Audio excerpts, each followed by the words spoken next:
Okay, so we're at the end of Project Bluewater, and Ryan here has been a big part of that for us with 1,000 hectares entered into the project.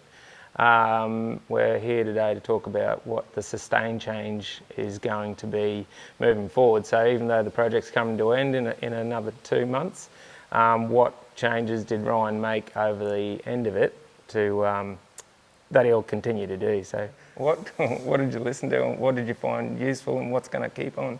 Yeah, no, it was all good. We did a lot of the spray workshops, which came to a lot with the spray rig. I purchased a new John Deere spray rig at the start of the project, which is why we got into it, because I wanted to be able to get that up and running with a bit of assistance. And then that was great. We got all the right nozzles on. We worked out what we needed, because it's got a 5 changeable nozzle. So we picked the nozzles that we needed, changed them all over. We did the workshops with Craig Day. Yep. Very informative. He also came out, Craig came out, and we did work with the big rig and worked out what nozzles worked and how to set it up and get it working efficiently. It also helped with the setup of the weather station and all the recording to go along with it. Then on the side we did a little bit with the helicopters with some with the tape, with the spray dye mats. Yeah, the things, and nozzles. Just to see what sort of spray pattern we were getting out of the helicopters and whether there's a nozzle out there that would probably potentially be better for us. Yep. As it turns out, you already had a good one. Yeah. Well, we'd done a couple of trials with Gatton University back in the day. It was just a good day to see that we were still, it was still coming out the right way. Yeah, so that was great. So from there, with the new rig, we then started looking at chemical brews, what we could change. Now that we had a better spray pattern, we could alter the spray pattern a little bit easier, go from a coarse droplet to a sort of a medium droplet and this and that. And so then we did the trial with yourself on the plant cane, where we went from a brew where historically we would have been putting gramoxone 2,4-D, diuron, atrazine, wetters in. We then went to the brew you were saying, where we went just up the rate of gramoxone and we put a fairly larger rate of activator on. And with the ground rig, I think 2 things: being able to get across the ground a lot quicker, as well as the rates that we were putting on.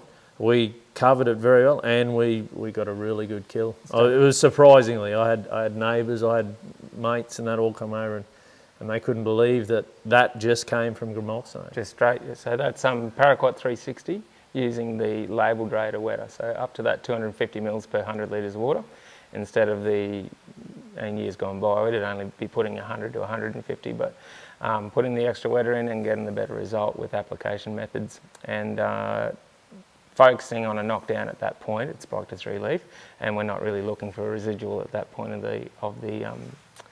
the spray plan. So you're going to kick along with that again this year? Yeah, so we're going to do the same process. We'll go with the gramoxone and the wetter. If you were to, so as I said before, he's on 1,000 hectares here. How many hectares of plant cane have you got in this year? So we'll have 500 acres. 500 acres. Yeah. So what would you expect to be putting back in your pocket money-wise in savings?